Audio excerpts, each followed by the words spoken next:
Chapter 4 Zamu.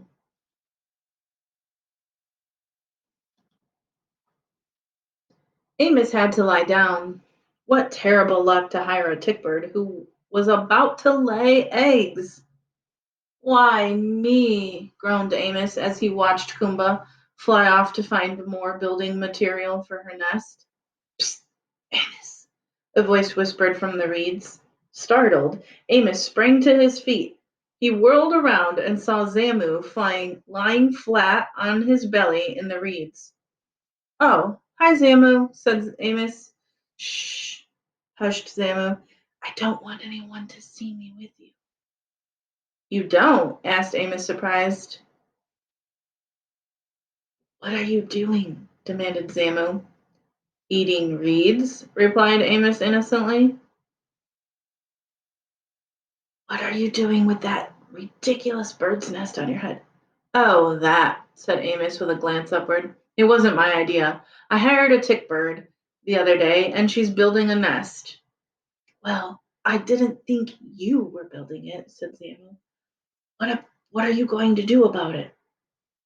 I don't know. What can I do about it? Said Amos. For goodness for goodness sake, Amos, don't be a bird brain. Take command of the situation, exclaimed Samuel.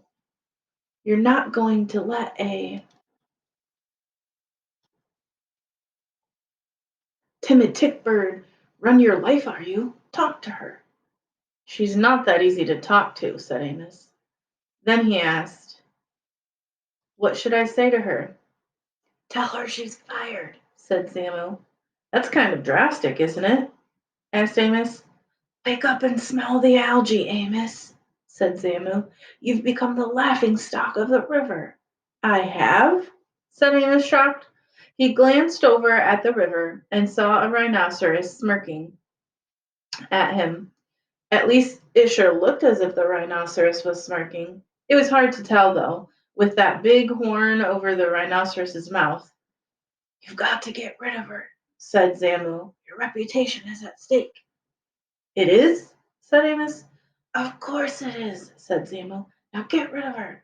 Keeping low to the ground, Zamu turned and slinked off into the reeds. Amos sighed. He knew Zamu was right. Zamu was always right. But when Kumba flew back, Amos found he didn't have the heart to fire her just then. So he decided to put it off until the next morning. It really is a morning thing to do, he told himself. Chapter 5 Eggs. Kumba, we need to talk, said Amos the next morning. Kumba flew down from her nest. She alighted on a reed in front of Amos. We do? She asked. Yes, we do, said Amos. I thought I should tell you, Kumba, what hippopotamuses like and don't like. They like to lie about in the water, and they like to stay out late at night, and they like to eat plants, and they like. Do they like eggs? Interrupted Kumba. Eggs, said Amos. Yes, eggs, said Kumba. No, not to eat they don't, said Amos. But if they don't eat them, do they like eggs? Asked Kumba. Amos shrugged. I guess they like eggs, he said. I mean, they don't dislike them. But to get back to the point, Kumba, hippopotamuses like some things and don't like other things. One thing they don't like is, good thing they like eggs, said Kumba, because I laid 3 this morning. Glad to hear it, said Amos. Now, as I was saying, what hippopotamuses don't like is, did you say you laid eggs? 3 of them, replied Kumba. 3 eggs? Cried Amos, aghast. Yes, 3, said Kumba. So, what don't hippopotamuses like? Never mind, he sighed. What was Amos to do? He couldn't fire Kumba now, not after she had laid her eggs. Yet, he couldn't possibly keep a nest with eggs on the top of his head. What would the other hippopotamuses say? What would Zamu say? If only I'd fired Kumba yesterday like I was going to, I wouldn't be in this mess, thought Amos. Chapter 6 The Python. Kumba returned to her nest. Amos, meanwhile, racked his brain, trying to figure out what to do about Kumba. By and by, Kumba came down from her nest. Could you do me a favor? She asked. What kind of favor? Asked Amos. A little favor, said Kumba. What kind of little favor? Asked Amos. Could you keep an eye on my eggs? To be perfectly honest, this didn't sound to Amos like such a little favor. It sounded like a big favor. But he just said, why? Where are you going? I need a break, said Kumba. A break? Asked Amos. Yes, a break, said Kumba, arching her back. I need to get out and fly around for a while. I've been sitting on my nest all day long. Amos sighed. Sure, I'll keep an eye on your eggs. Are you sure you don't mind? Yes, I'm sure. Are you sure you're sure? Yes, I'm sure, said Amos. Now go.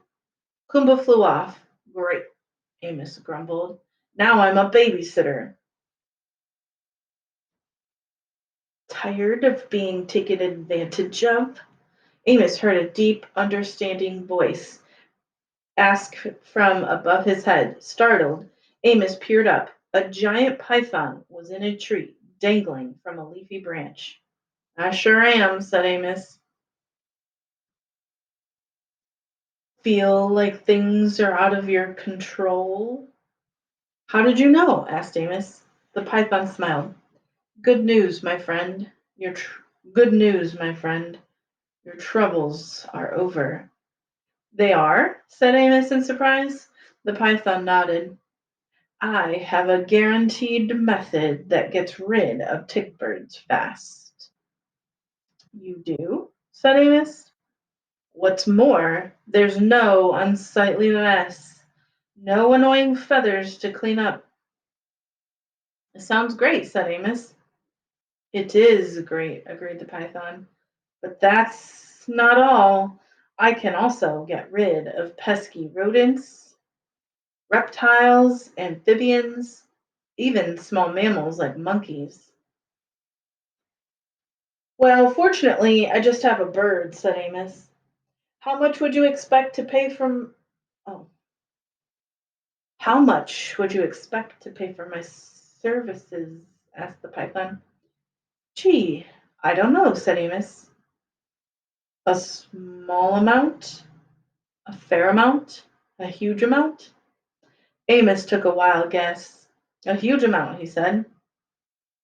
If you act now, said the python, I'll get rid of your tick bird for free. For free, said Amos, amazed. That's right, said the python.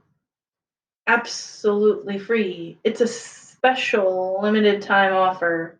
The python stretched closer to Amos. I see you also have some eggs on top of your head. Yes, groaned Amos. Tell you what, said the python. I don't usually do this, but since you look like such a nice guy, I'll get rid of the eggs too.